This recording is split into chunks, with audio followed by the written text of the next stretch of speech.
And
welcome to In-Game Chat for Saturday, February the 17th, 2018. It is Season 12, Episode 6. And I'm Scott. Uh-oh. Hang on. Try it again. Try it again. I'm RJ. There you are. And I'm Matt. Sorry about that. 2 and 3 got me. It's 1, 2, 3, 4, and sometimes 2 and 3 switch on me. So, sorry. Welcome to the show. There will be more mistakes like that throughout. Just letting you know. As long as we exist. This isn't the smoothest road we travel. If you want to get But it's a fun one. Some days. If you'd like to get in touch with us, our phone number is 334-272-9228. Am I slurring? There's another one. Yeah. There's another one. See? 672. That's just 8. 1-900. Is that special coffee? Check out In-Game Chat. A little bit of Grandpa's medicine in there. I gotta say, I love you guys. Just a little drip of this the sweet stuff. Yeah. It's really tasty. Yeah. Check out ingamechat.net for all the links to get in touch with us. We're not drunk, I promise you. As illegal, I think. Too bad. FCC regulations, you cannot be drunk on the air. Really? I believe so, yes. And They stop take the some fun folks. out of everything. I believe so. And stop some folks, though. Yeah. Can I say that? Can I say they take the fun out of everything? The FCC? You already did. Yeah, you already did. You can find us on Twitter. Let's move on before we find a law that we didn't know was there. You can find us on Twitter at In-Game Chat. You can also find us on Facebook. You can email us, everyone, at ingamechat.net. We are streaming right now on Twitch. Go to twitch.tv and type in the little search bar In-Game Chat, and you'll be able to find us. You'll be able to watch the show live while we broadcast. And join in the chat room with everybody there while we broadcast as well. Let me get this out of the way, of course, as always. Clack, clack. The clappity clap clap. And we're done. Yeah, there you go. Put that over there with everything else. 504. Yeah. 504 is the episode number 1. Anyway, what's All right, going good show. on? I know. Nothing. I didn't play a thing I did. this week. How'd that happen? I played some more. By not starting anything and Yeah, playing? really, That's man. really how it just happens. not jumping into anything. I played Monster Hunter World on. Yeah? I want to say I played that on Sunday. I may not have. I don't know what. I don't remember. You know what I wanted to do? What I wanted to do and what I didn't do. Mm-hmm. But I do have music from it for the show today. But I wanted to fire up some Civ 6. I need to get that. I wanted to play some of that, but it was. I was like, this is not. It's not the right time to be doing that because I really have to plan in advance if I'm going to fire off that game. So I'm thought curious about that game. And this morning I fired up. I'm in. Well, not. There's a. What do they call them? An Expansion? NDA. No, there's an NDA. Oh, I'm not supposed to tell you that I'm in the Magic the Gathering Arena closed beta that's going on right now. And I can't really tell you anything about it because I've only fired it up and looked at it and been completely confused about everything that I'm seeing. well, at least you can't tell us about it.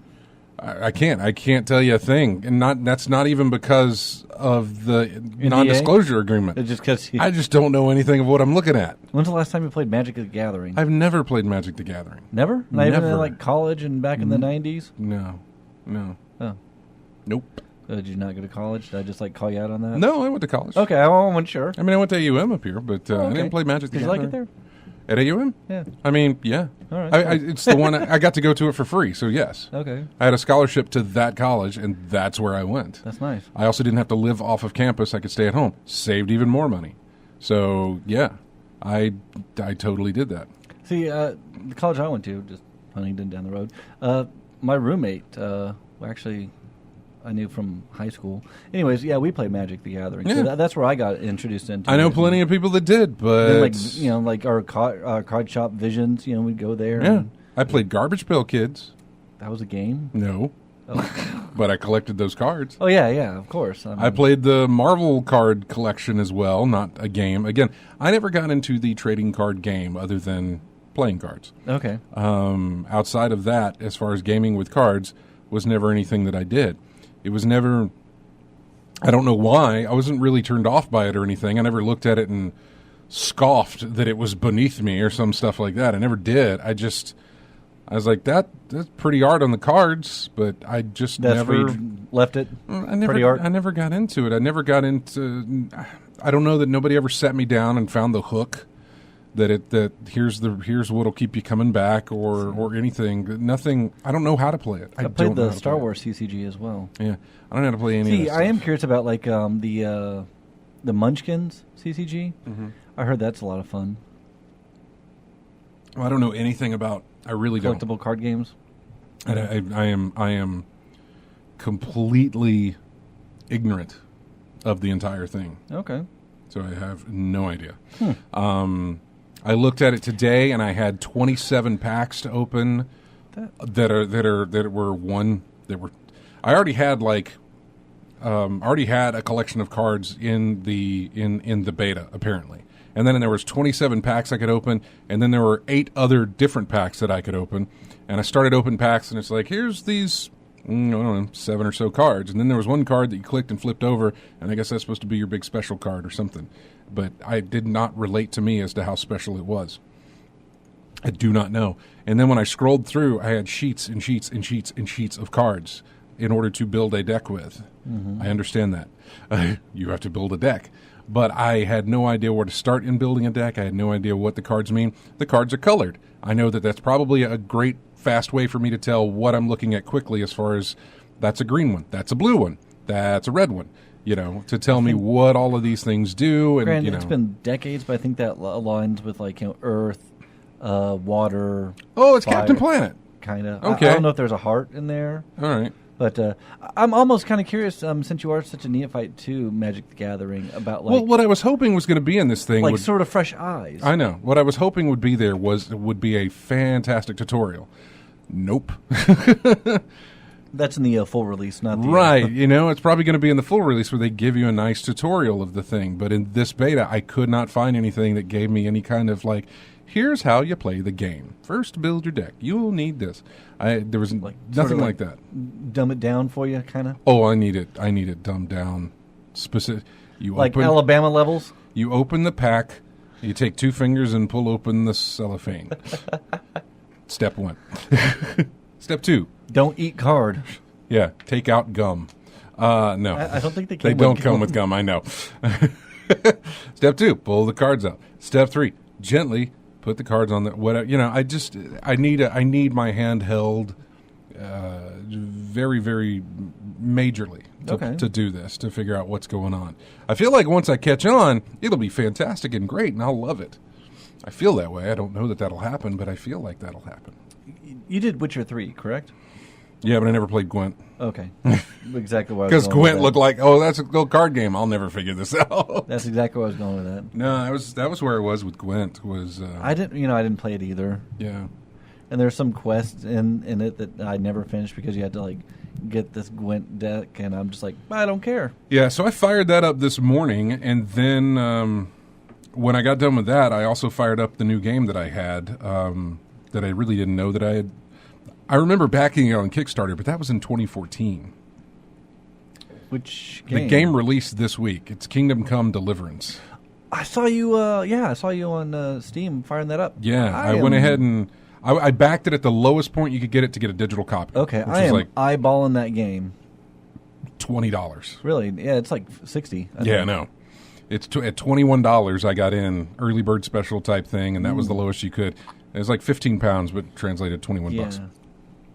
So I have it added to my Steam account, and I fired it up, and my computer already says, "Whoa, wait a second." This is too pretty. I can't do this. Really? No, I can't. Could you just come down a little bit? Okay, how about high? Nope, I can't do it. Bring it down a little bit more. Simmer down now. Simmer down. Wow. I mean, I've heard like How about medium? All right, we'll limp.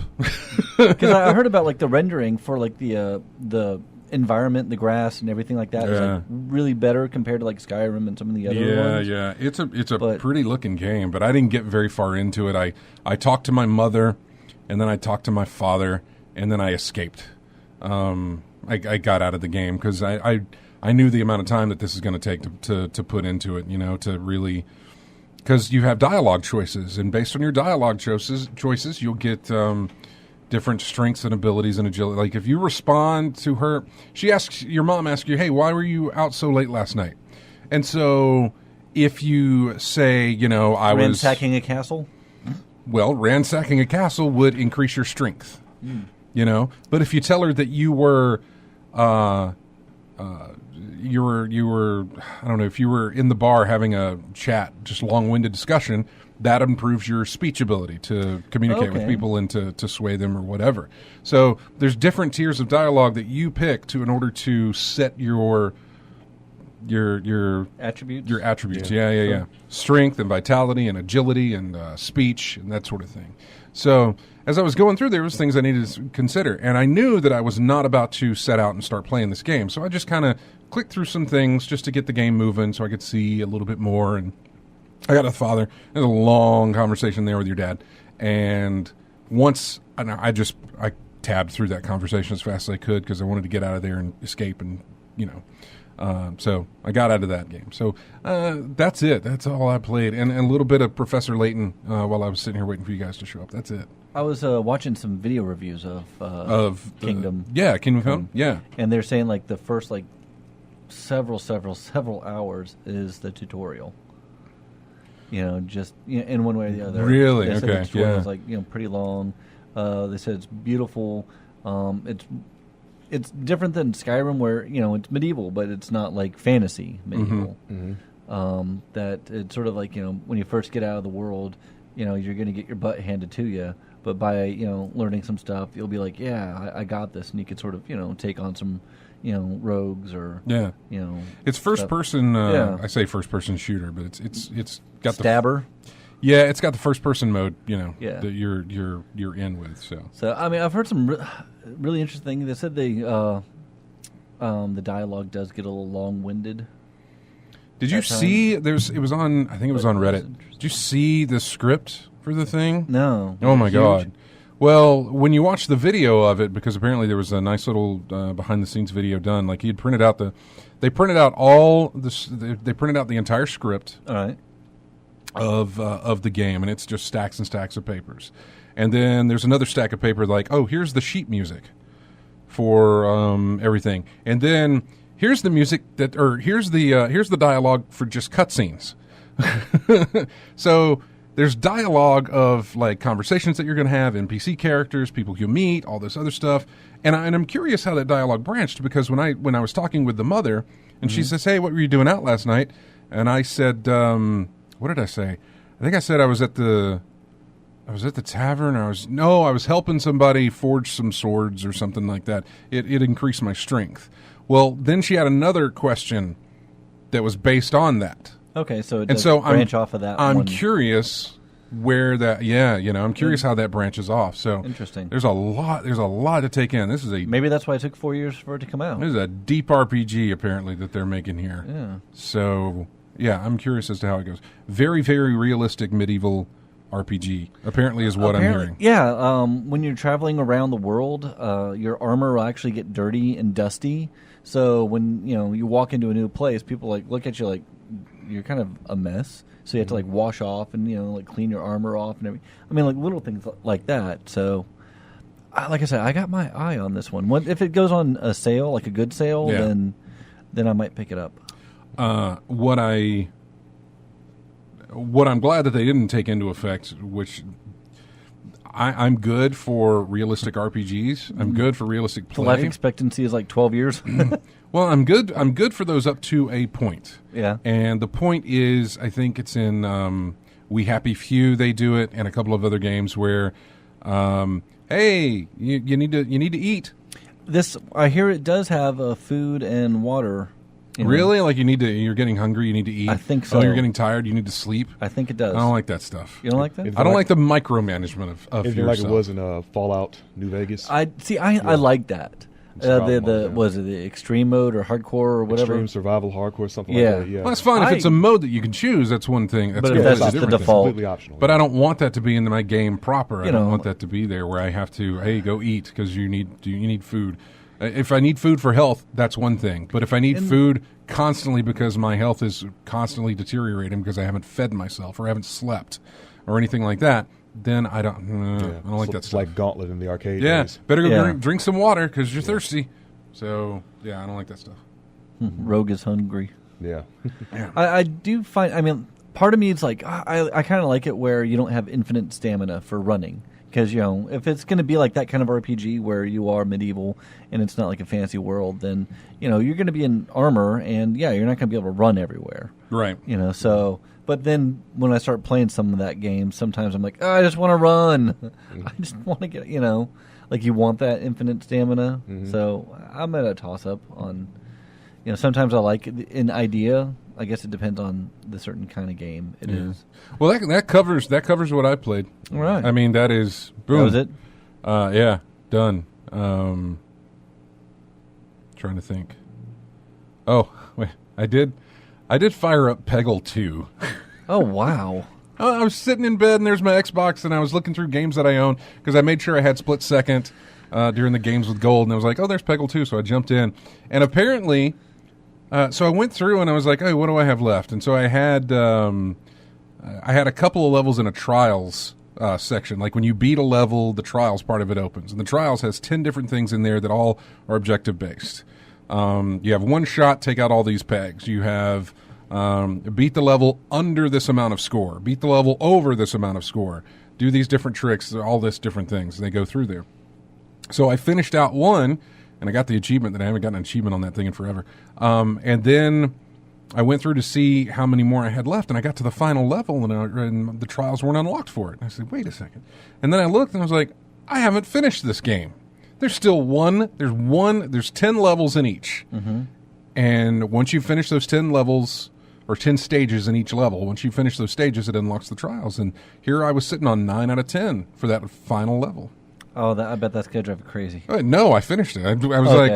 like, I can't. But once you found that out, I you're can't like, go oh to my bed God. yet. Click, and then I think it took me maybe twice or once. I enjoyed Peggle. Knocked it out. I was done. So That's the one that, when you beat it plays Ode to Joy, right? yes, yeah. I love that. Did you ever play Peggle 2? I don't think I played 2. I know I played 1. Yeah, I had it of on the course. DS. Yeah, everybody played 1.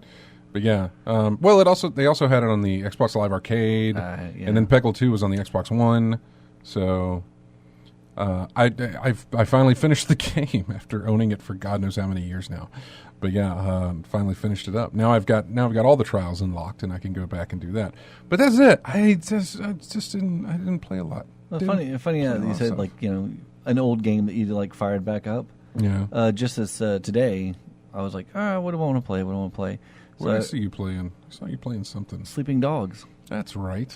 I looked at my save file. The last time I played that was 2016.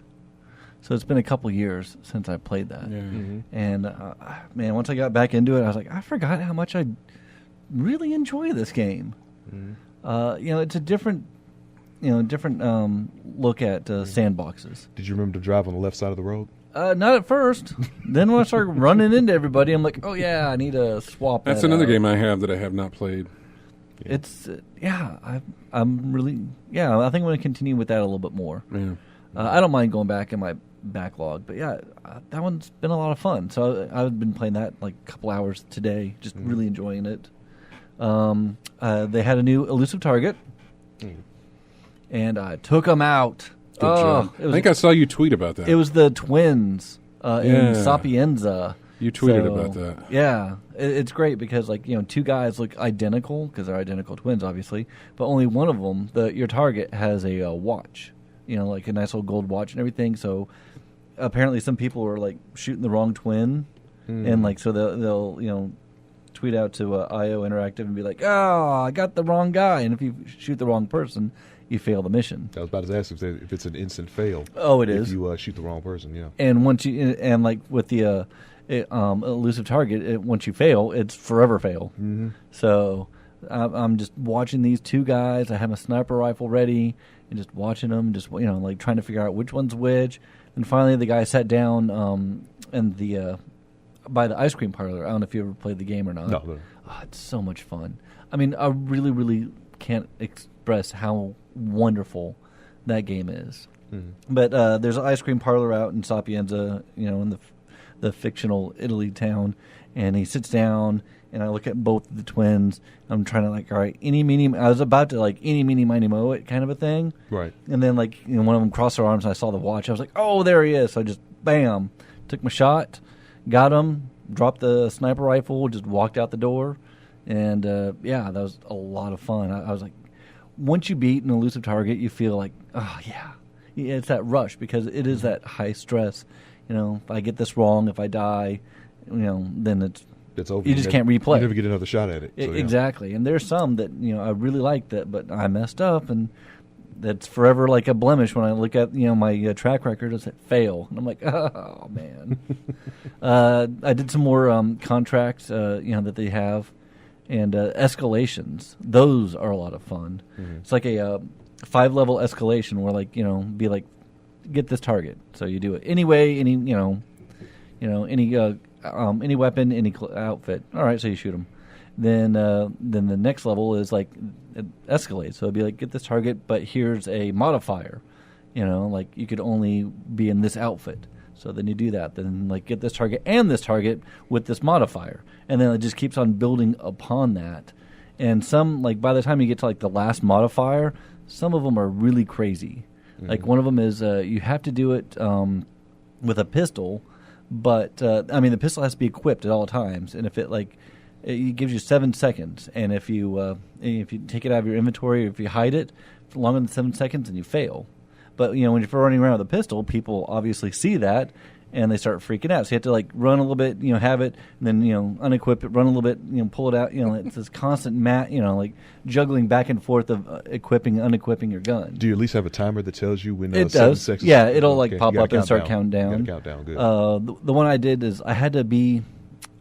First, I had to dress up as a priest to take out 2 people, and then I had to dress up as a lawyer, and I could only take them out with an axe. But running around with the axe obviously draws attention, so toss the axe and then go up, pick it up, toss it some more. You try and find ways to beat these levels, but it's a lot of fun, and I've gotten so many miles off of that game, and I can't wait. At the end of the month, they're doing another elusive target. So I'll be ready for that one. Mm-hmm. I'm still thinking. I just looked at my Twitter today, and IO Interactive said that it's a 40% discount on the Game of the Year edition.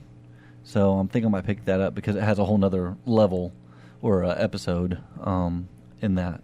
Really? Yeah. Interesting. Is it not one that's available? That was. It's I forget the name of it. It's. They had the 5 main levels. Right, yeah. And then they'll have, variations of those levels. One of them, in Sapienza, the variation, one of the variations is a movie set in the town center. So it's all decked out for a movie set. Mm-hmm. And so even though you're in Sapienza and the general layout, there's other stuff around, this big, mechanical robot and this, movie set that's going on. That's sort of, it's a different dressing, in a way, for... Yeah. That and this one, I forget which level it's at. I don't think it's Hokkaido, but anyways, it's another dressing for one of the main 5 levels. Mm-hmm. But it's a whole new sort of level for it, and I'm excited about that. Lethal Migraine says, "I wish I understood." Excuse me. Lethal Migraine says, "I wish I understood your fun. That game is horrible. It's the worst game to have to be episodic.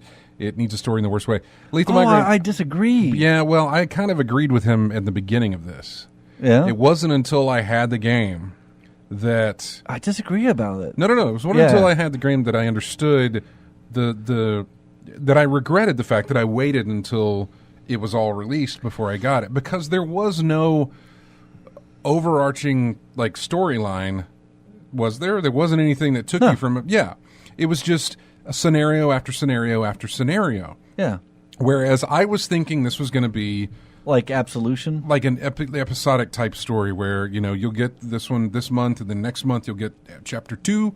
Yeah. Which, no, this isn't like the Telltale episodic. Yeah, it's not. It's nothing. Which like those that. ones I do wholeheartedly believe in waiting. No, I agree with you as well. What I regretted was the fact that once I had all of the game in place, and it was my first time playing it, once I beat a level in any which way I could... What do you care about going back and doing? I had no desire to go back. I was like, give me the next level. Yeah. Whereas if I'd have done this as it came out, month by month... The way it's supposed to be. Then you're like, oh, hey, I did this.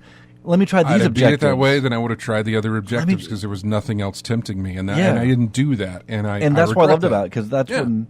Because I think I let maybe 2... I think it was up to Marrakesh before I really started playing. So, I mean, when they do this again, and I believe they said that they would. I hope so.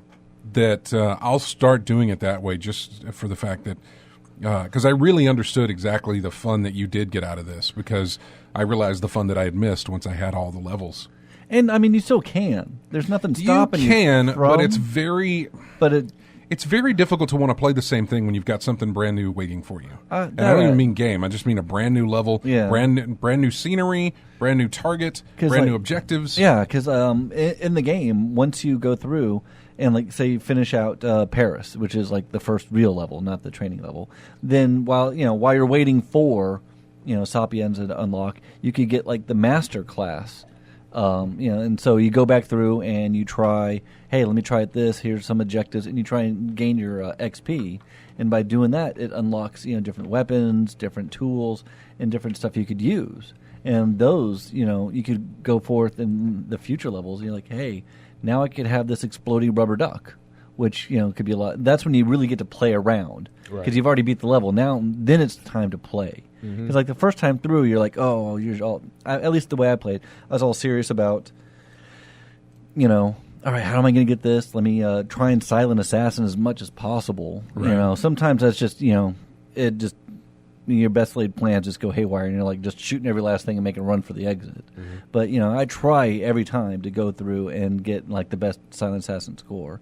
But then afterwards, I'm like, you know what? I'm just going to mess around with this and like, try and have fun with it. You start playing Grand Theft Auto at that point. Well, in a way, yeah. You're like, let me throw a bomb in front of a crowd of people and see how many people would just start flying.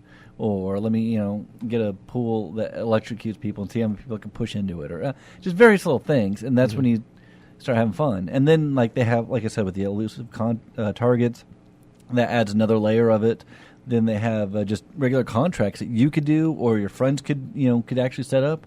So like I could set up some contracts, and then you could look through my stuff and be like, oh hey, Matt set up a contract, and let me go through and try and let's see what he thinks, and go through it this way, or I mean just the level of just replayability. Then they added professional mode, which I haven't even tackled yet, and that moves things around. It gets it where if you kill anybody. And like you shoot them, or like like stab them or something like that, you can't disguise yourself because their uniform is messy, stuff like that. So you have to really watch how you do it, and it just adds another layer to it. So I get you. I guess in Lethal Migraine, everybody has their own way of fun, but I really like this game. Absolution was fun. Blood Money was fun, but I mean, this one I don't think needed a narrative storyline, because this is more just like reminding me of like just a Hitman. You got your targets, you got your objectives.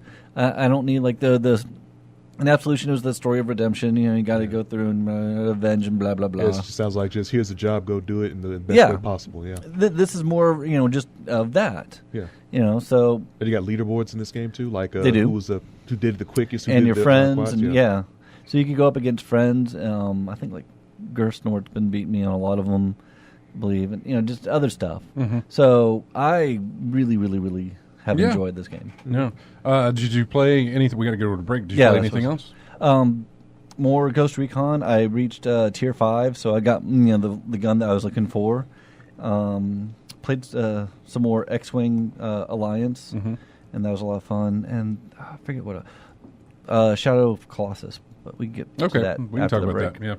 Yeah. When we come back, when Matt will finish off his game list, we'll find out what RJ has played as well. And don't forget, you can call us if you want. 334-272-9228 is the number. 334-272-9228. No real theme with the music this week. Just trying to find games that hadn't used before. And I keep stumbling across games, and I'm thinking, why haven't I used the music from this before? This was another one. It was Resogun. And yeah, that was a fun one. Yeah, really fun game that apparently I've never used the music for that I can tell. I know. Do you count like when you actually played it here in the studio? Does that count? It doesn't count if it used to be in our old rotation of music, because I don't remember what was in our old rotation of music.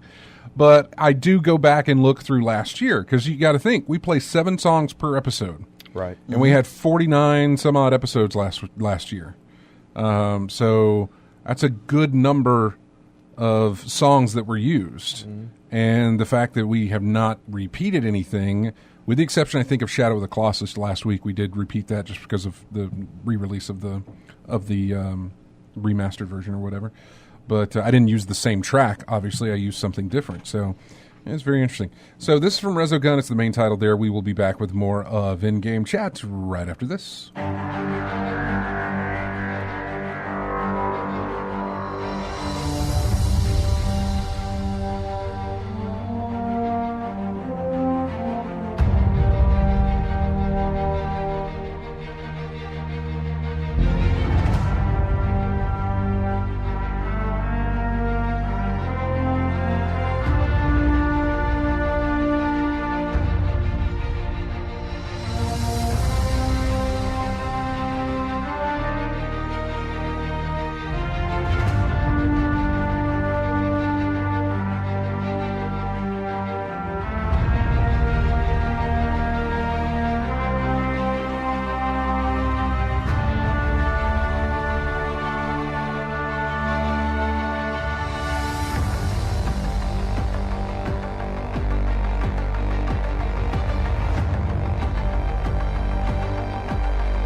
And welcome back to In-Game Chat.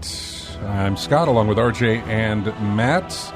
Music from Civilization 6, but the expansion that just released not too long ago, Rise and Fall. I'm curious for Civ 6 if Gandhi is still the worst. They've changed some of that. Oh, that's too bad. That was always one of my favorite parts. I don't remember if they changed him, but I think they changed some of it. I absolutely loved how they treated Gandhi. Yeah.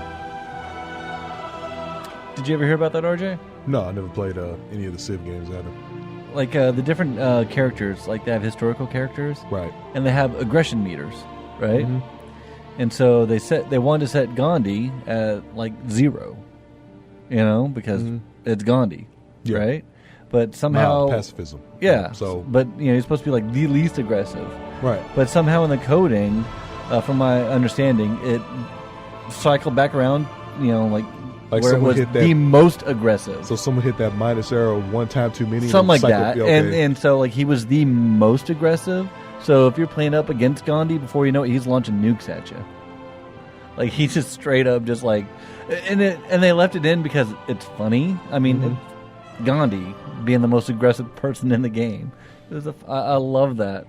Getting a lot of praise here from STM Fuller, who says he's splitting his time between vanilla Civ 6 on PC and then the iOS version, which apparently is fantastic. So that's interesting to hear. I didn't know it came in the iOS version. I didn't either. That's interesting. But I like that idea. Yeah. I like this music too. Mm-hmm.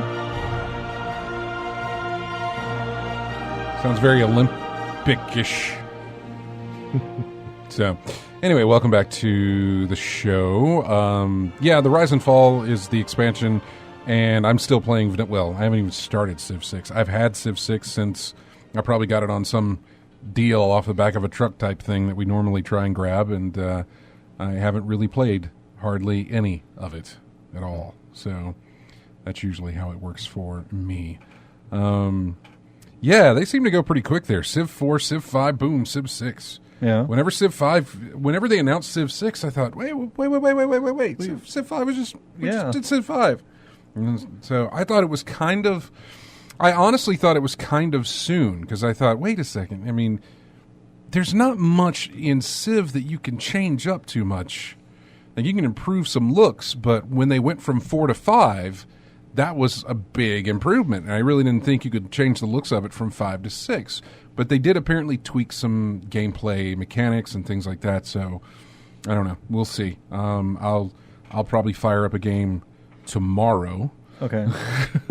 I can't really fire up a game tonight. I got to edit video, and then this thing has to render. And while it renders, if I open up anything that might slow down processing or anything like that, I'll get a video that is completely out of sync. And I kind of just have to leave my computer alone when it's doing the rendering of the video. So that's why you need a second, like, just render computer.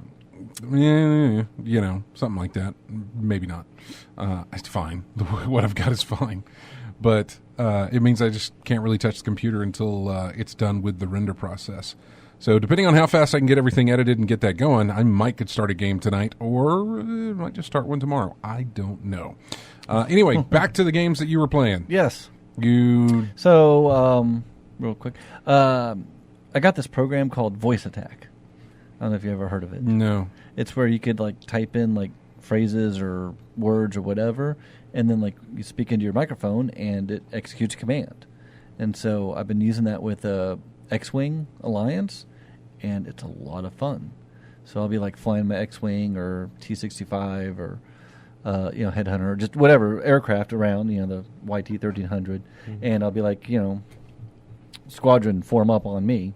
You can just say that out loud, and then they like Roger, and they start forming up. I'm like, attack my target, and so it's just a lot of fun. And I'm trying to think of like, I need to use this in more games. That was something you could do in Tom Clancy's End War. Yeah, I have, but I never played. Halo Wars was another one that took voice commands. Don't have that one. Or Halo Wars 2, maybe, I think. I can't remember. I think certain kind of games, I think, would lend themselves better to that.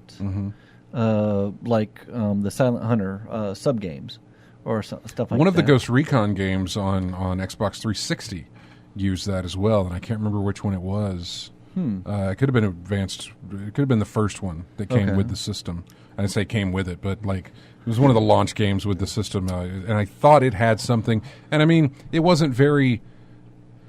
There wasn't a lot of choices you could say. It was like group, but this you could actually program group whatever. Up, stop, move. I could program to say banana, and they'll do something.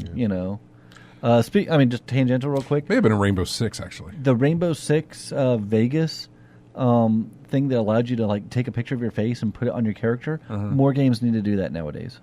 Now that they have better models, better polygons, better mapping, that's true. All that stuff.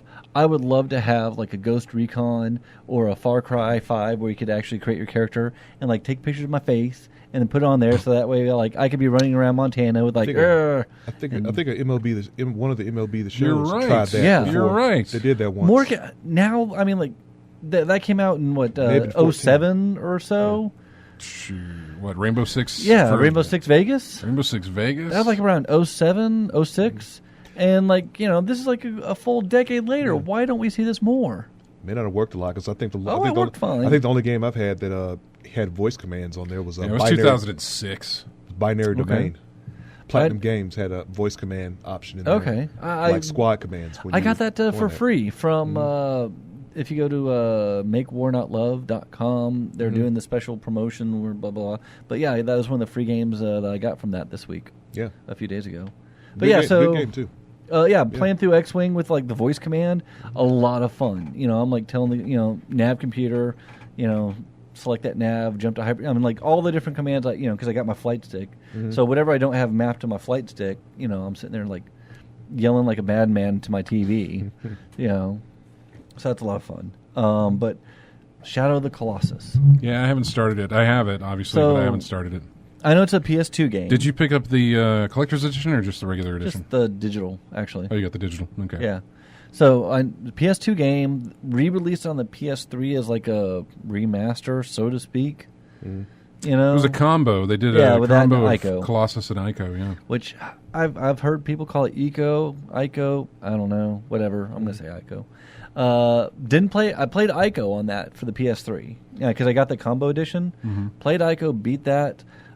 Started in the Shadow of the Colossus and looked at my first Colossus and never played it again. So you've never played the game? Not really, no. Wow. I mean, I got up to the first. I didn't even attack him. I was just like, oh wow, that's really big, and then I got distracted because, that's what happens to me, I guess.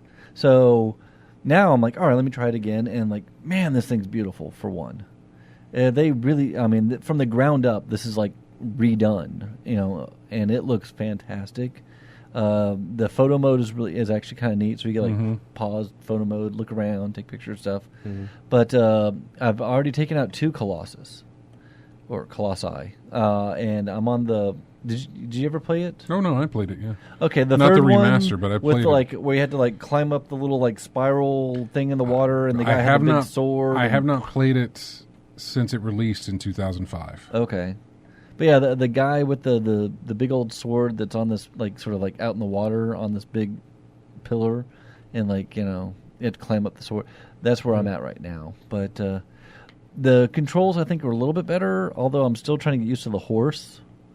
Not crazy about the horse riding. How you just have to keep on pressing the button to go. But I guess I'll adapt to it. But because like you're used to Assassin's Creed Origins at this point, and where you can set a waypoint and then tell your horse to just follow that path, or just like move, or using the stick, the right analog stick to forward, back, whatever. And this one's not quite like that. It's the triangle button to have the horse go. Do you have to like rapidly tap it? You have to keep on because like if you go to a full, what I've noticed. Maybe I'm doing it wrong, but like you go to a full running. Then if you don't press anything, after a while it'll start to slow down. Then it'll slow down. Then you just sort of like ambling along. They have to press it again to keep them. How was the horse ride? Y'all play Red Dead Redemption? Yeah. How was the horse riding in that? I mean, I can't remember. I think you didn't have to hit no button repeatedly, did you? Did you recall? Wait, are you sure you have to do that for horse riding? Because what if you have to do a horse riding in an attack combination? Do you have to sit there and hold the button down while or tap that button while maybe you're... tap the buttons just to go like super jog. I don't know, but like I haven't had to check on that because I know there will come a point where you need to, especially you have to horse ride, and, especially the sand Archer. creature when you're shooting the air sacs under the creature to get him to lower so you can get on top of him. Okay, it's the flying one in the sand. I remember riding the horse and then shooting the sacs with the bow and arrow. Okay. But I don't remember. Obviously, I don't remember the controls. This is going back over 10 years, so yeah. I don't remember any of the controls on that. But I know I had to ride and fight at the same time. So there's got to be. That would be ridiculous to sit there and tap that thing to keep up, and then also have a bunch of different combination of buttons to fire an arrow. I think the last time I had to rapidly tap a button to keep running was maybe Grand Theft Grand Theft Auto 3. That was the last time I remember having to rapidly tap a button over and over and over jogging, again. Yeah. Got old real quick though. It did. I thought like San Andreas and stuff, they did that too. Didn't they? I'm trying to recall. Like those original Xbox, not the 360 one with 4, but like I thought the original ones were. But yeah, so I've been playing Shadow of the Colossus. I'm liking it so far. It's a fantastic game. It really is. I understand that it's your first time really playing it, even though you bought it way back when. I guess you picked it up on the remasters from PS3 days. Yeah. Okay. Yeah. Makes me want to try Last Guardian as well. I hope so. Yeah, you should. I mean, if you should try. You should play. Did you play Ico? Oh yeah, I beat it. Okay, if you played Ico and beat it, and you do Shadow of the Colossus, then yes, you need to do. Just finish out the 3. Yeah, go ahead, man. Definitely do that. Last Guardian was fantastic. RJ, what about you? I got one powerful Ingram in Destiny 2 and stopped.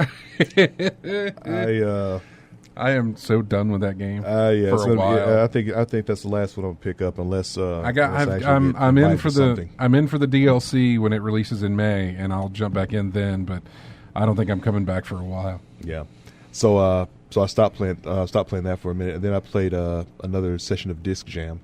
Tried some more of that. Tried to play. They put a new feature in there where you can play like Ghost AI. Yeah. Instead of having to search for a match all the time, so that's a good way to get practice against some not quite one-on-one competition, but you can get a simulation of it, and it's still pretty hard doing it that way. Played a little bit of the Golf Club too. Did a little bit of that. That was got back into the swing of that. It was also I played some more Street Fighter V. Street Fighter V AE. Still trying to get some matchup knowledge for all the new characters and things of that nature. I've also played a little bit of Injustice 2 since they released the Turtles. Oh, that's right. They did all 4 of them. Yeah. Teenage Mutant Ninja Turtles? Yeah, one slot, 4. No, the band from the 60s, the Turtles. Oh, nice. Who's on bass? I didn't know. Well, who else would it have been? The Turtles. I didn't know Turtles were DC. They had a team up with Batman a while back. Who hasn't? No, they did. So Aliens had a team up with the not team up, but there's Superman versus Aliens. Mm-hmm. And I think Batman also went with the Predator once. All right. Oh. Now, all right. Predator is in Mortal Kombat. That is true. True. He was in Ghost Recon Wildlands, which was really good. I am curious about which version of the Teenage Mutant Ninja Turtles it is. I'm guessing it's not the Archie Comics version. The who? Archie Comics, the color-coded headbands and gear, things like that. Yeah, that is in there. I guess that is. They couldn't do the Eastman and Laird version. No, they couldn't do that. That's the one That's what I mean. That's what we grew up on. Yeah, I grew up on that. It was black and white. They all had red, and it was black and white and yeah. They couldn't do that. Well, they couldn't get the rights to that, I guess, or something. I don't know. I'm curious if the more violent, more adult. There'd be an interesting like a costume change if you could get them black and white with red or whatever, something like that. For like Mad World or something like that? Just more comic, more like you can just get them all in the red mask just from the original cartoons, the original comics. Yeah. I like the art style of the originals too, more than the cartoon. Although I did watch the kid-friendly cartoon one growing up, back in the late '80s. I mean, I did watch it, but well, that's when I saw first. But then I went to like a Walden Books in the mall and saw the graphic novels. Oh, you're like, let's do it. And you're like, whoa, this is completely different. It's completely different from what I've been watching on the wild feeds on the satellite. So yeah, that was pretty shocking, but a good shock because I started picking up the graphic novels back and forth after that. But yeah, it's unique what they did with it. They did like it's one character slot, but it's 4 different characters because each character in Injustice 2 has a loadout. So you can select what type of gear each person has, and you can select your loadout for each one. So with the Turtles, what you can do is you can just switch which weapon they're using. If you change the katana, you get Leo. You change the nunchucks, you got Mikey. The sai, Raph. The staff, Donatello. So it's really 4 different characters in one slot, just depending on what loadout you pick out. What was the? Okay, I see. What was the sister's name? I forget. Do you remember? The sister? Venus. Was it Venus? Venus, the light blue. I don't know. Female from an alternate dimension, something like that. Because like they had like a sister. And there was I didn't get that far in the books. Oh, it went in the books. It was like, I think, in the... It was a cartoon. Yeah, it was Then you bad. had that, the thief that was turned into one, Mona Lisa, I think they called her. Okay. The lizard. Yeah. Yeah. There's only 2 female mutant reptiles I know in that series. Probably more, but I don't know about them right off the top of my head. But, yeah, so I got through that. Venus de Milo. Venus Milo. They made them. They also made them different. They pretty much have the same special moves, basic attacks, things like that. But they've the real difference is their character ability. Leo, being a leader, he can call out one of the turtles, and they'll each do something different. I think Raph throws his size. Mike comes for a party little slide. Don, I think Don does an overhead attack or something like that, but he can call out one of the turtles anytime he wants to, as long as he has ability. Mike's special ability is his skateboard. Yeah. Rocket, he can either turn on the rockets and shoot it forward for a projectile attack, or dash forward, probably extended combo, or rush an opponent. Don, being the tech guy, has little gadgets that he pulls out. 3 different gadgets for his character. He pulls out I think it's called a bug zapper. This one absorbs projectiles. So if you get someone who likes spamming projectiles, he'll throw that out, and the projectiles start going toward the device and get pulled away from him. He's got one that electrifies the floor, that keeps you from jumping.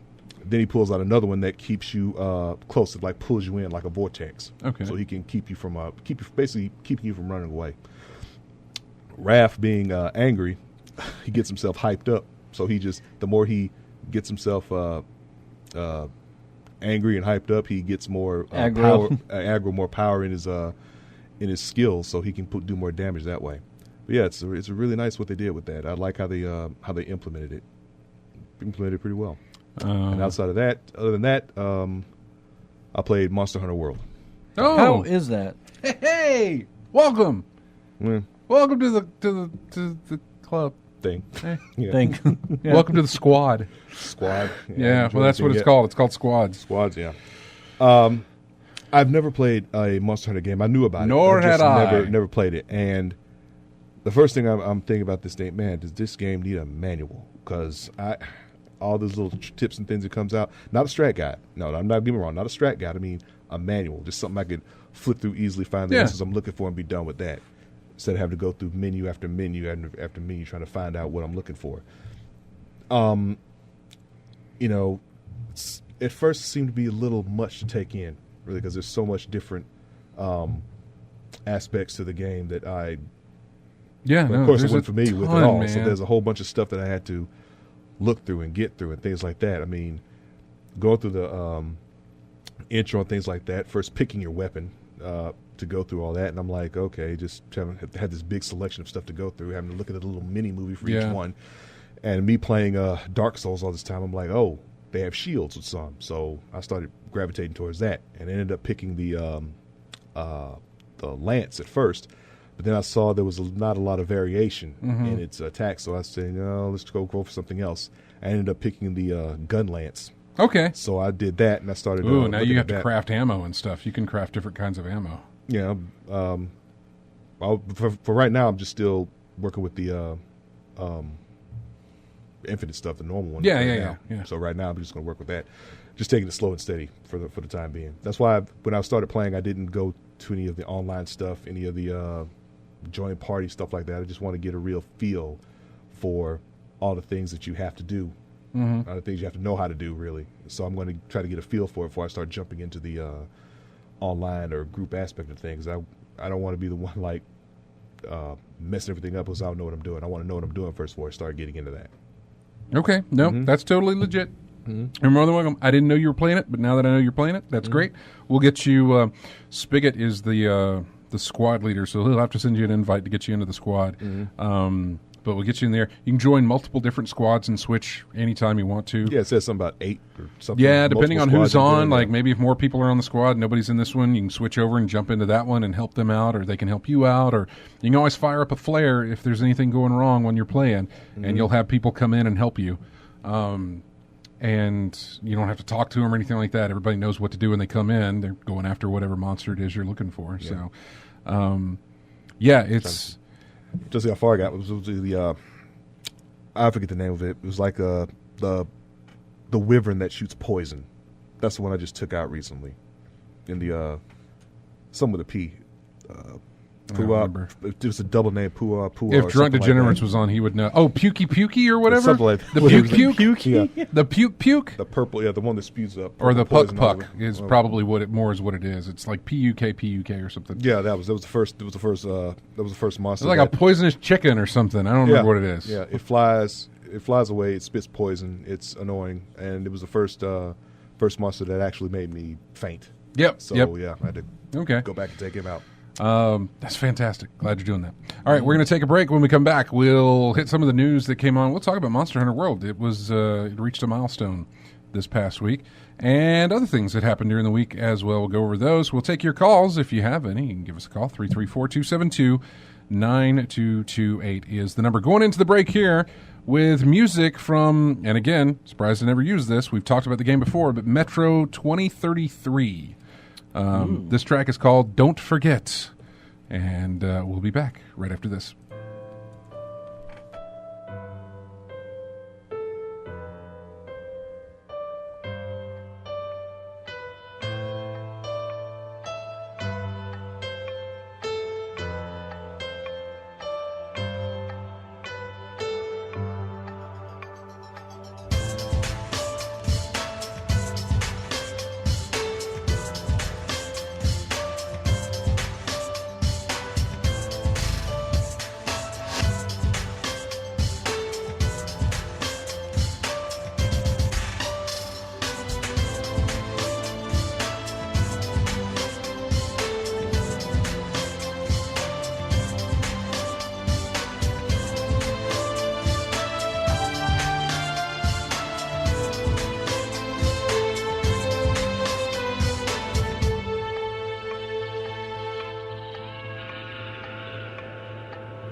And welcome back to In-Game Chat. I'm Scott along with Matt and RJ for this weekend.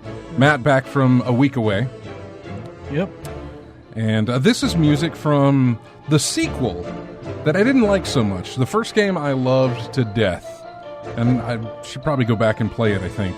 I don't even know if it's backwards compatible. If it's backwards compatible, I might give it a shot again on my Xbox One. Overlord. This is from. Oh, I like the first one. Yeah, this is from Overlord 2. It was the Minion theme for Overlord 2. I hear this and I keep thinking of Beetlejuice. It's got a little bit of a Elfman feel to it. Yeah. Yeah. But Overlord was, I just loved that game, and I was hoping minions. You're like, go get them, and they're like, okay. I was hoping, and you could control them. I was hoping so much that Overlord 2 would be better, and it did not hook me like the first one did. Was it a different? I can't remember. No. No. It was Codemasters. Okay. I knew one of the developers on that game. He used to be a developer for Criterion, and he sent me the old Nokia theme, but the Minions did it. Like they had them sing the Nokia theme, and I can't remember what the Nokia theme is. I'm sure if I heard it. I'd remember. Oh, if you heard it, you would easily remember. Something like that? I think so. Yeah. Okay. So while you're into that, last week when I was gone, I was up raising money for Make-A-Wish. We raised over $2,050 for Make-A-Wish. Good deal. All people had to do was donate money and shoot me with a Nerf gun. Nice. Yeah. I got shot a lot. Yep, but it was Nerf, so it was okay. Yeah. Yeah. I mean, I'll tell you what, though, when a Nerf dart hits your helmet, it dings. I mean, like, you hear it ringing in there. Like, some of those Nerf, they got some, especially the battery powered ones. They got some pop to it. Pop to it. Yeah, but like it hits you in the helmet and like, bing, you know it. You're like, oh. Yeah. Did it leave scuffs on your helmet? Nah. Okay, but it didn't make your head snap back. No. Okay, but, yeah, but but we it joke still around. have some impact. Yeah. Some of them had the suction cup, so like like various parts of my plastic had Nerf suction to it. Yeah. And it was a lot of fun. Trying to think who doesn't own or never owned a Nerf gun. But yeah, I'll see if Overlord is. I don't think it's backwards compatible though. But yeah, God, that was really fun. Yeah. So we were talking about Monster Hunter World. It became the fastest-selling Capcom title in history last week. Really? Yes. It surpassed 6 million sales and became the fastest-selling Capcom title of all time. It was already the fastest-selling Monster Hunter game in history, but now it's beaten out Resident Evil, Street Fighter, Mega Man, and is now the fastest-selling Capcom title. Not the highest-selling that I know of, but the fastest-selling. That includes both physical and digital sales across PS4 and Xbox One, and it hasn't even released on PC yet. I want to say it was I want to say Monster Hunter's like Capcom's one of the Capcom's best titles over worldwide, isn't it? Was Monster Hunter? Monster Hunter, isn't it? I never thought it was. I mean, I'm sure it was, but I mean, I never played it, so it was never on my radar. I never really paid much attention to it. I know it was really big in Japan. I know that much more than anything else. But I mean, you come across, Street Fighter's huge, and Mega Man's huge, and Resident Evil is big as well. So, well, I know they're happy about that. I mean, with what they did with Marvel Capcom Infinite. Oh yeah. I mean, because when Evo didn't have it on the main showcase. I thought it was one thing. I didn't think much of it because they were going to have side tournaments and that overall. This is the first year they don't have a Marvel game on their thing, isn't it? Not on the main floor. On the main floor, yeah. But like I said, I didn't think anything of it because someone's going to have some side tournament. Somebody's going to bring it up there. Probably have someone on the side do something like that. I wasn't really concerned until I heard what they took it off the Capcom Pro Tour. That's when I said, "Oh, yeah. that's bad." They did it that way. So all the bad news with that and. Going on, but with Monster Hunter World knocking it out of the park, I mean, yeah, it really has. Yeah, that's a little bit of a relief for them, really. Yeah. See in the chat, the original Overlord is $1.25 or so. Oh, nice. In Steam, that actually might be worth. I mean, $1.25. That's not bad. Yeah. I want to say I probably already have it. Really? Probably. Yeah, you got triple digit. Yeah, and I've got. Hang on, I've got my app here, my Steam app. I can check real quick and see. I am almost positive that I have. Yeah, place your bets. Scott already has Overlord on Steam. Do I go to the store? Do I go? Where do I do? Let's see. I'm very curious about this. This is going to take forever to load, isn't it? Oh, it's switching to LTE. It's not going to stick on the. We're still on, right? Yeah. We're still on. Just making sure. There it goes. It went back to it. Let's go to search. Let's see when that game came out. Enter search term here. Overlord. Go. Oh, neat. I own Overlord 2. But I don't own Overlord or Overlord Raising Hell. 2007. That's interesting. When it came out. Yeah, Overlord's just $1.25, and Overlord Raising Hell is just $2.50. So, and then there's another Overlord game I don't have, Overlord Fellowship of Evil. I didn't know they had so many Overlords. Then there's the Overlord Ultimate Evil Collection, which is like $8. Let me click on that. What's and on see that? if it's all of them. But since I already own Overlord 2, it'll just cost me $6 to get all That's of them. not bad. No, not bad at all. So that's interesting. So wait a minute, there's what? Overlord, Raising Hell, Overlord 2, Overlord Fellowship of Evil, Yeah. Overlord Dark Legend. I didn't know there was a Dark Legend. That must be an iOS game or Yeah, it something. must something like that. And then Like a mobile game? Overlord Minions. Got to be. I don't know about that one either. Yeah. I have no idea. Yeah. The original. Yeah, I didn't know they had yeah. so many Overlord games. Yeah. Then, Overlord like, was, you could, like, in your castle, you, like, build up with, like, lots of gold and everything like that. And Well, once you did certain things, you could go out and you could deck out the interior of your castle with new stuff. Yes. Okay. But you had to do you had to get certain things done before you could make that happen. You could go to the forge and you could craft armor for your minions.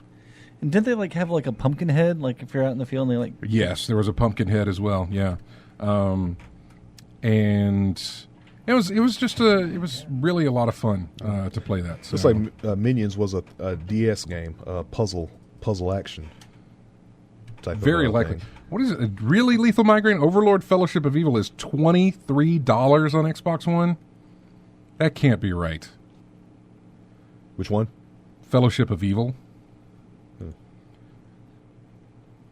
He said that's the only Overlord game on Xbox One, but that's really a high price considering it's on PC for like $250 or something. I don't know. Looks like it didn't do well either. It's like a 5 out of 10 on Steam, 24% Metacritic, and 3.5 out of 5 by Microsoft. I don't know. Multal asked if we talked about Kingdom Come Deliverance. Yes, we did, very, very, very briefly, because I only fired it up this morning, and so I only talked just a little bit about the smallest bit that I played.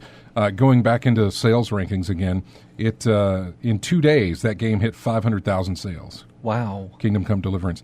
Day one patch was like 23 gigs on console and PC. PC was built into the download of the game itself. Mm-hmm. But for everybody else who bought it on console, they would have to sit there and download a 23 gig patch. Wow. And it was but I've only played a little bit of it. I don't know if you know Multal, but I was a backer in the Kickstarter for it. So I paid like $21 and got the game and got it on PC. So I'm curious. It's been in development since 2014, so very, very long in development game. So who do we have on the phone?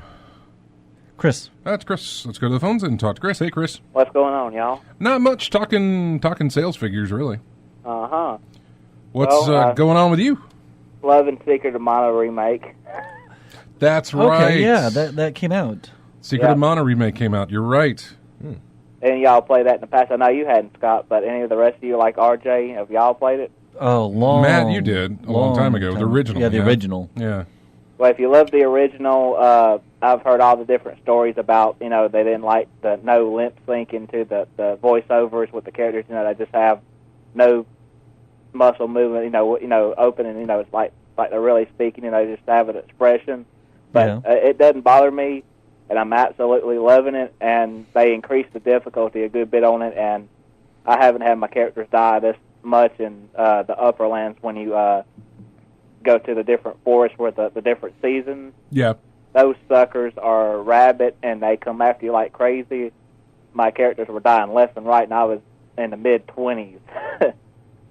So, yeah, which is, they really ramped it up in difficulty some, but, yeah, it's just as fun as it's always been, if not more. Never played the original. All right. Never played it at all. I think I may have it on my SNES Classic now, but... I think, most likely. Yeah, it's Yeah. on the Super NES Classic. Yeah, exactly. That was a good reason just to get that system. I remember I played, I was talking about the games I played. I played Monster Hunter World on Sunday, and me and Chris teamed up, or at least he got me to where I could see him and share the cards back and forth, our guild cards and stuff, or whatever they are. And Spigot wasn't on, so I couldn't get him to add you in there. But now that I'm in a squad with him and a bunch of other people, so as soon as I can, I'll get him into our squad as well, and then he'll have more to pick from. I know his time's probably going to be devoted to Secret of Mana at the moment. Well, if I happen to notice that you're online and they're playing, I can stop that anytime. Well, I don't know if you heard, but RJ picked it up too. Okay, that's cool. If y'all are on, I can. I'm friends with RJ. If nothing else, if I see him playing, I'll jump on there and send him a message as well. Are y'all on the PS4? Yes. Mm-hmm. Okay. Yeah, it is on Xbox One, but yes. Okay. It hasn't released on PC. Yeah, it's not yet on PC. It will get there on PC. Will I switch? Probably not. If it gets on PC, I'm hoping it has a cross-platform thing. I mean, if it worked for Street Fighter, why not Monster Hunter World? Well, that's That'd be true. nice. Yeah. I doubt it will, but, we'll see. Yeah. We'll cross our fingers, but we're not going to hold our breath, right? No, exactly. Although if it does, that may sway me that a little bit to go PC on it too. Yeah. I mean, I don't know why. It helped navigating some of those menus, honestly. Yeah, I mean, can't. So I don't want to hear the thing about, well, we can't do it. I mean, you've got a title you're doing it with now. So Yeah. come on now. What are they doing with? What are they? Street Fighter 5. You can fight people who are on you can do PC. cross-platform. PS4 and PC. Right, PS4, PC, Yeah. or Xbox and PC. It's not on Xbox. Oh, it's not on Xbox. It's only on It's only on PS4 and PC. There may be a thing with that then. Yes. But we'll see. All right, Chris, well, are you playing anything else? That's it, pretty much that. I've got pretty well far in the mana game and everything, and of course, RJ, you remember Mason, our good friend from years ago. I know his birthday was coming up next month, so I got him an early Christmas gift, and he said that was the best Christmas or birthday present I've had in a long time.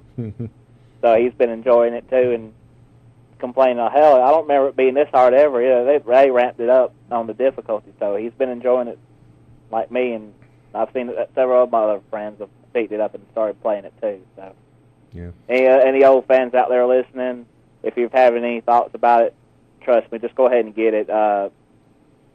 Just go ahead and trust us on that. It's worthwhile, the $40 to get it. I've been loving it ever since. Take it from him. Take it from Chris. He knows his classics and his remasters. So yeah, if he's enjoying it, you probably will too. Thursday, I stayed up to about 11:30 or midnight playing that afternoon after I got off work. That would be enough to tell you right there. Well, thanks so much for calling in. We appreciate it, man. All right, y'all have a good afternoon. Take care. Take care, man. Bye. If you want to get in your calls, you can. 334-272-9228 is the number. Going back to some of the news bits that we had here. Well, I was going to say, since we're almost at break, how about we say that for afterwards? I want to talk real quick about... I saw this video about, Rainbow Six Siege. Yeah. It was remember before that came out, they had that little trailer video of... Patriots or whatever it's called, yeah. And it was like how Patriots became Siege. And so I'm like, oh, okay, you got my curious. And I watched that, and like that made me realize I want Patriots. I never picked up Siege. I have really no interest in it.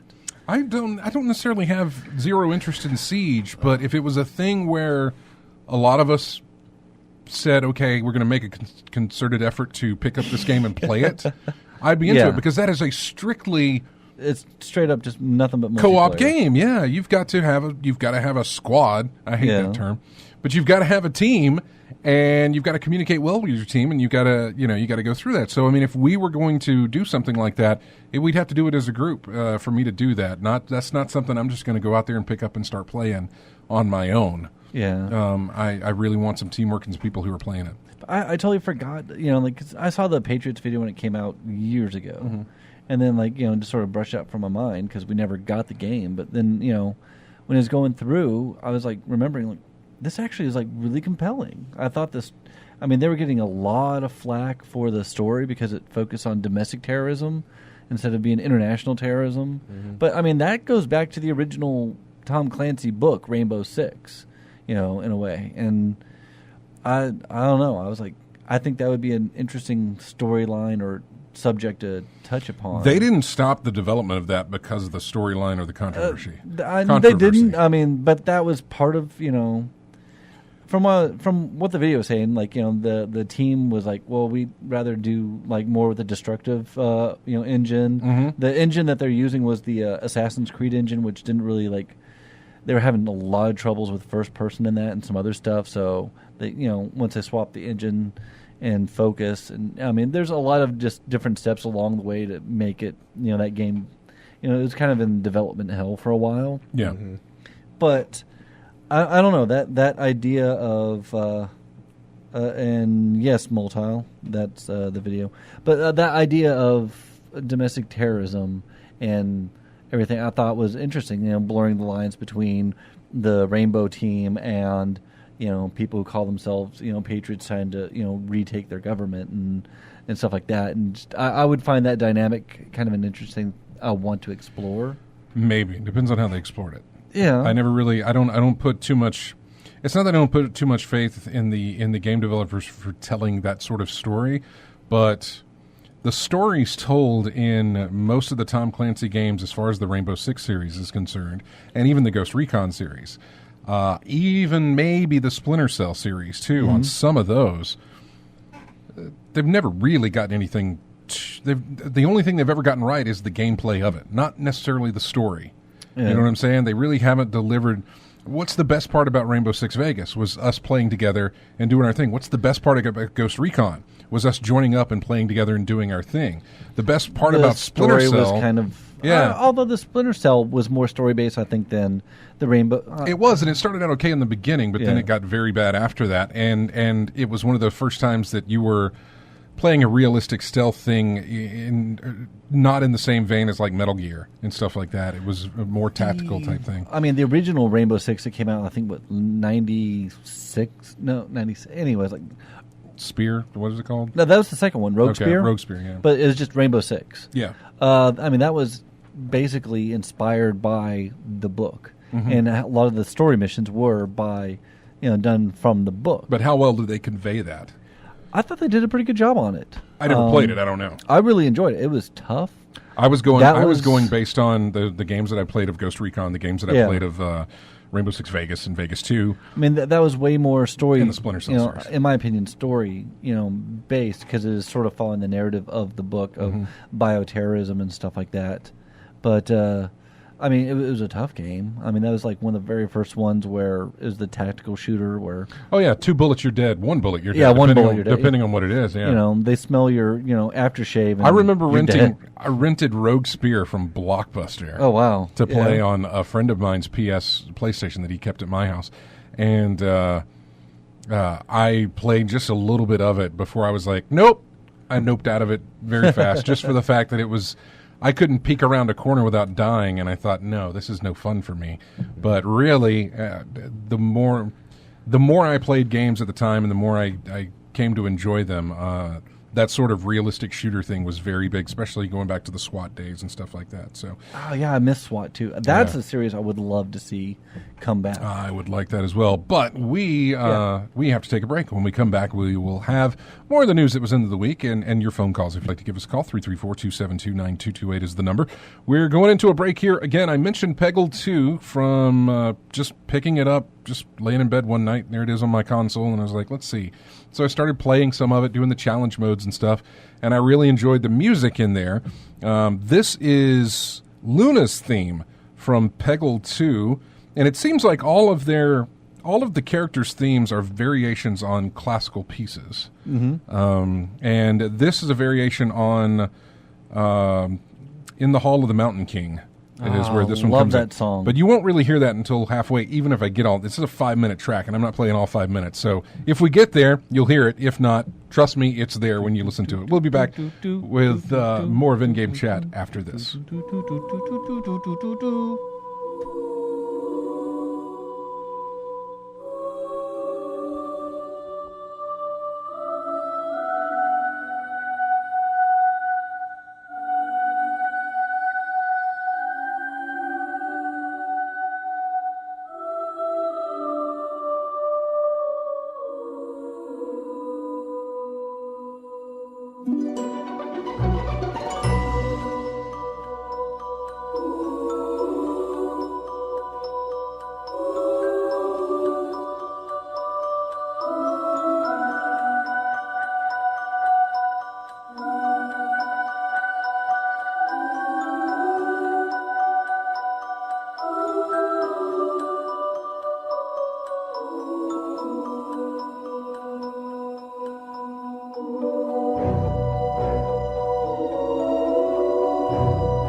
Welcome back to In-Game Chat. Now for the downer part of the episode. Seriously, this is the saddest piece of music I had ever listened to last night from a video game when I was looking for music. But I still thought it was beautiful, so I was like, I'm getting this. This comes from the video game Rain. Okay. I think I saw that. There's like a isometric top-down view trying to like survive through this. It's switched views. Okay, switch views. Yeah. Yeah. It was like raining all the time. And it was raining all the time, and you couldn't see your character unless they were in the rain. Was it a heavy rain? Because they were ghosts. There was a ghost. Yeah. And to hide from the monsters, you had to stay out of the rain and hide under things, otherwise they could see you. Mm-hmm. And so as they would pass in front of you, where you were hiding, they would disappear as well. But when they would come out on the other side, then you could tiptoe to the next safe point. Under another awning or something like that to where you could get out of the rain. So, but I think it's on PS. Is it 4 or 3? I want to say 4. I think that's where I saw it last. Maybe it's been a minute because it's been a minute since I've been on my PS3. Yeah, really, really good piece of music there. For a game I actually haven't played. I think I played a demo of it at a PAX or an E3 or something like that. Yeah. So, I thought about Ico. With that, trying to lead someone. Yeah, you around. are. It's a constant escort mission. Yeah, from what I remember. So, anyway, who's on the phone? Spam Daddy. Okay, brand new caller. This is Spam. Hey, first off, Spam Daddy, where are you calling from? Hey. Actually, guys, it's Lee in Wetumpka. I was just stuck with Spam Daddy on Twitch. Oh, okay, gotcha. Okay, gotcha. Yeah, it's the name I've been playing under online for so long. Oh, okay, that's fine. Well, glad yeah, to we don't have know you. anything about that. Yeah, right. Yeah. So, Right. What's going on, man? Not much. I, of course, sitting in the chat room there, and I just ordered the. Did you get the Steelbook? Kiwami game. Yeah. I still need to pick that up. It's it's did you? $15, man. I know. And if you've got Gamers Club unlocked or whatever, it's probably even cheaper. I got it for $11.95 or something like that. Are you part of the Gamers Club membership thing? I guess I just put my info in, and I guess I am now. I can't keep track of all that stuff. Yeah, there are a few in stock in Prattville, but it is completely in stock here in Montgomery. Okay, that's awesome. I'll pick it up on your way home, man. Yeah, pick it up.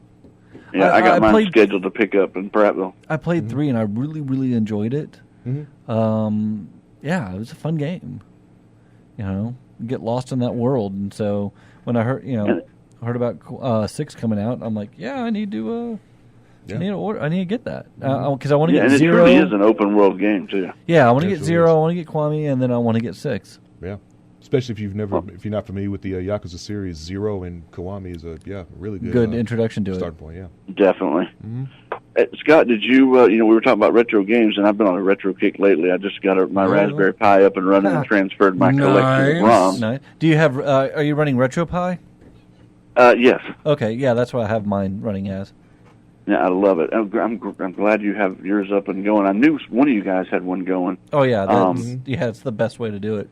Mine actually loads automatically into RetroPie. I put a link in the. That's the way I've got mine going. I put a link in the chat room to a YouTube channel I discovered in the last couple of days. Daria Plays, I think is her name, and she's got a really interesting video on the history of JRPGs that I think you guys would really appreciate. But she also said that one of her favorite adventure games for Nintendo, or I guess retro adventure games for Nintendo or Super NES, is Clock Tower. Oh yeah, I have no idea what that is. Oh, that was if you guys did. Oh yeah, that's a crazy old one. The guy with the scissors. Yeah. What was it? Was it Scissor Man? Scissor Man or something like that. Yeah, but it was a very disturbing image of this faceless dude with this bloody pair of scissors. Yeah, big pair of scissors. And that was the main. Is that on Super NES? I think it was. Okay. Right quick. Yeah. Are you sure? I thought. I thought it was on the Dreamcast. Really? May have been on both. Clock Tower. I'm looking it up. I thought it was old enough to be the Super NES. I got Super Famicom, so... Yeah. 95? Yeah, no. Clock Tower was on the SNES. SNES. Yeah. Yep, it's on the SNES. Boom. Okay. It was on the PlayStation, the SNES, the PSP, Windows, and the Wonder Swan. Oh my gosh, the Wonder Swan. Oh my God, Wonder Swan. It's been so long. The Wonder I remember Swan. the only reason to pick that up back in the day was for the Final Fantasy that they released on it. I think that's the only reason any of us picked them up. That was I think that was the SNK machine, if I'm not mistaken. Yes. It's been so long. I had three games for it, and I had to order all of them from overseas. But talking about the retro gaming, which I've been having a blast with. Last week's remake of Shadow of the Colossus was amazing, and that steelbook is pretty cool. Did you get that, Scott? Oh, well, of course I did. I didn't get the steelbook, but yeah, I got the. I've had multiple opportunities to pick up this steelbook for Yakuza, but I've just not been interested in it. And the steelbook art wasn't really doing anything for me, probably because I have no connection to what the cover is, or the game and the storyline or anything like that to even know anything. Yeah. So that was one where I was. That's why you pick it up and you play it. Then you have a connection. It's like we said, it's a good starting point thing like that.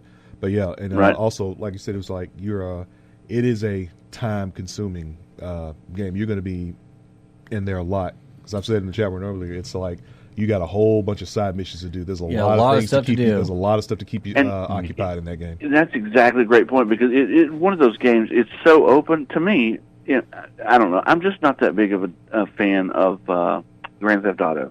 One is the language. I'm tired of being barraged in culture with all the everybody thinks it's cool to cuss and the sexual stuff to nonstop. I just want to unplug from that stuff. When I go play a game, like I was saying earlier, I just want to go relax and get lost in the game. And I know with Yakuza, you got some things, but the world is so involved, and there's so much going on. Yes, alive is the great word. That it finally feels. Anybody that played Dreamcast and waited for Shenmue, yes, gosh, yes. That's what we always wanted, was the world that Yakuza has realized. And I think, Yakuza is definitely standing on the shoulders of Shenmue. Yeah, still got that, by the way.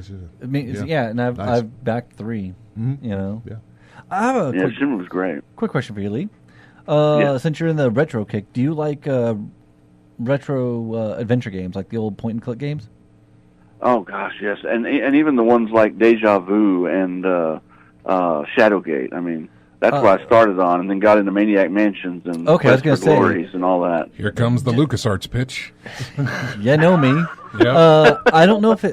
I think it'll run on the RetroPie.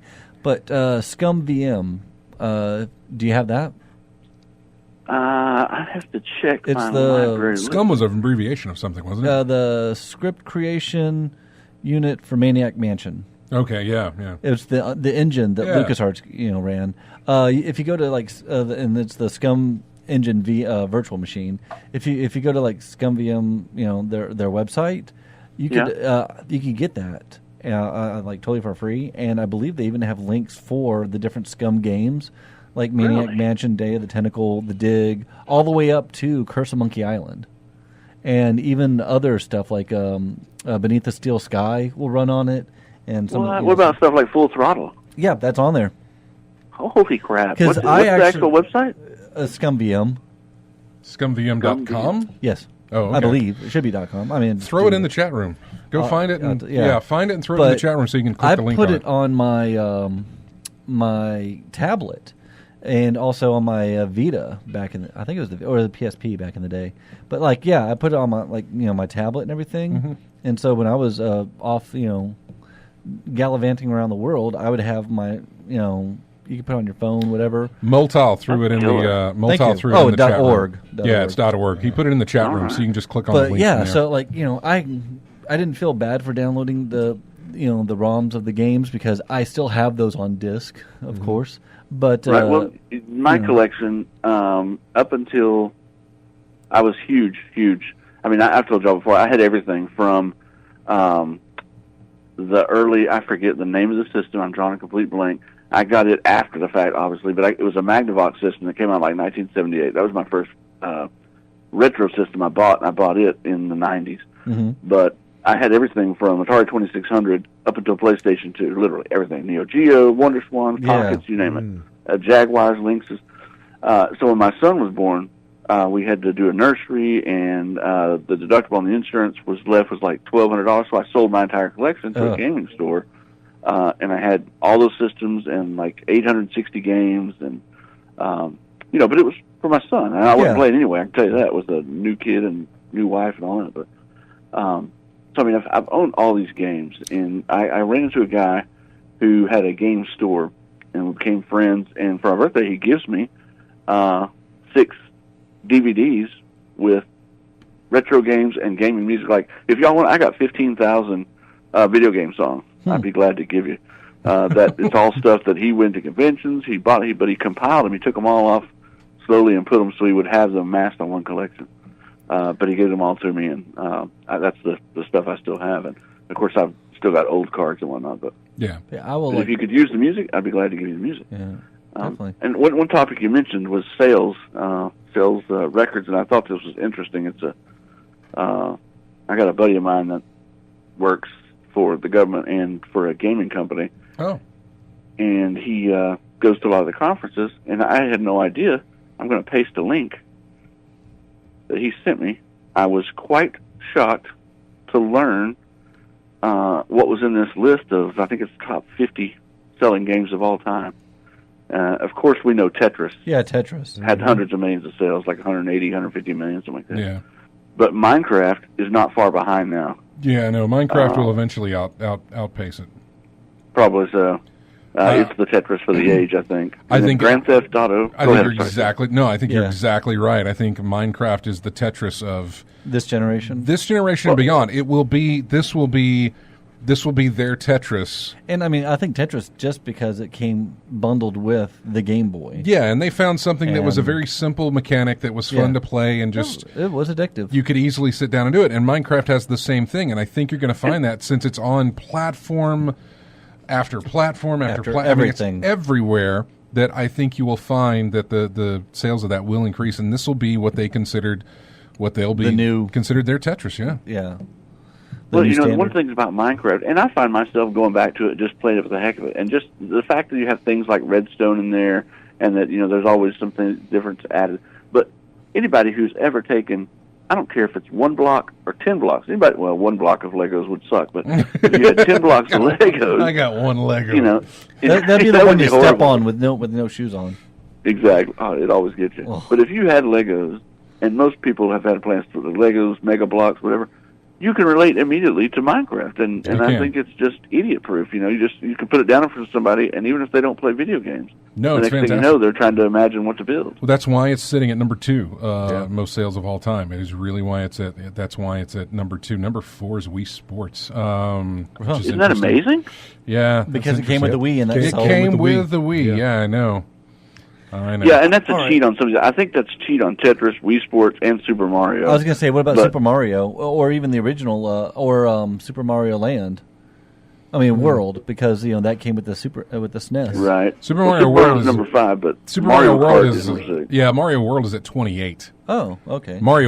Super Mario Brothers at number 5. So yeah, that makes sense. A difference. That was everywhere. Yeah. I'm looking at the one with the first one that didn't come with a console, the Pokemon Red and Blue.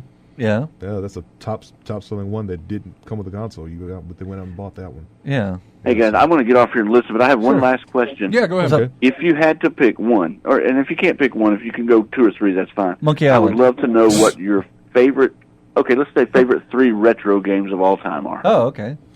Favorite 3. All right, thanks, guys. All right, take care. Thanks. Oh, that's easy. Favorite 3 retro games. Retro games. Okay, I say that's easy, but then I'm like, oh, there's this. Yeah. Qualify a retro game, though.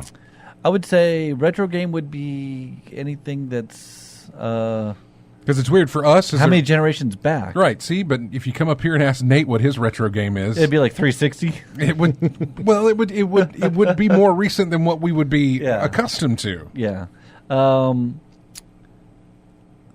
of Zelda, the Link to the Past.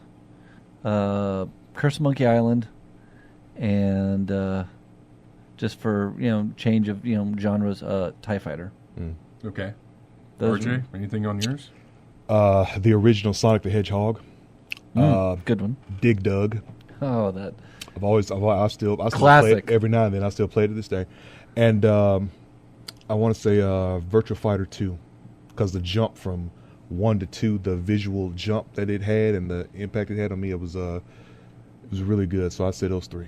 Right off the top of my head right now. For mine, it would be Myst as I guessed a retro title because of the puzzle solving. Then that's actually a tough one because there's so many great. There are a lot, and a lot of great games, right? And then if I go to if I go to arcades or something, man, I played a ton of San Francisco Rush 2049 or whatever it was called, 2099 or something. I can't remember what it was, but San Francisco Rush. Yeah, I played a ton of that in the arcades. I just played a ton of that. I remember doing the Alcatraz. The Rock. We out on the Rock, doing time on the Rock. Yep. Did that a lot too. So the original Unreal Tournament, Facing Worlds, I spent hours and hours and hours just playing that one map. But obviously my retro is my favorite retro thing is going to be a lot different than just picking a game because I still enjoy playing pinball. And that's retro. A lot of people would consider, even though they still make new tables, a lot of people consider just the game of pinball as being a retro type situation. So no matter what year it comes out. So exactly. So I'd have to include pinball in there somewhere. But then I've got some NES titles that I remember. Mighty Bomb Jack is one that sticks out that I always played. Bomberman. Not so much Bomberman. Mighty Bomb Jack and The Adventures of Lolo. That game starts fights. It does. And the best. Competitive. It's like a Bomberman, Puzzle Fighter, Mario Kart, Puzzle Fighter, starts fights. Uno. Uno. Those games start fights with people, man. Oh, that's a good one. Full of puts in Choplifter. I remember playing. Oh my goodness, yes. Well. Yeah, Choplifter. Yeah, there's a lot of good old games. From back in the. I wanted sort of different genres. The Zelda being the sort of RPG in a way or whatever adventure game, and the TIE Fighter being the flight sim, and Monkey Island the point and click, but there's a lot of fun out there. I mean, and that's the thing, trying to have these kids understand that it may not be the. Are you going old man on us? I'm going old man on us. Having these kids today.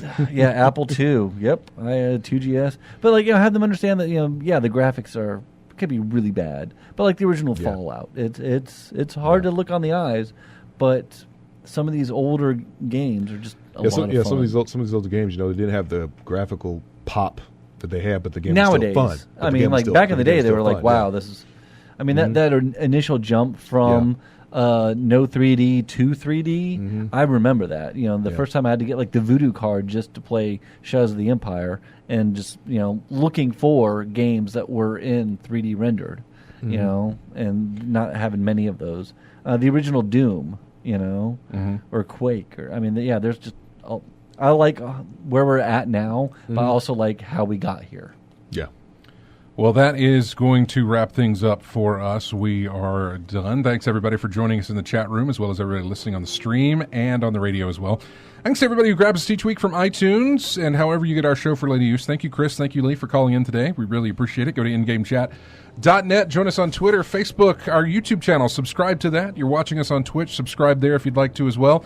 And join our Steam group. Join our PS4 group. Join our squad on Monster Hunter. Join our Discord. Join...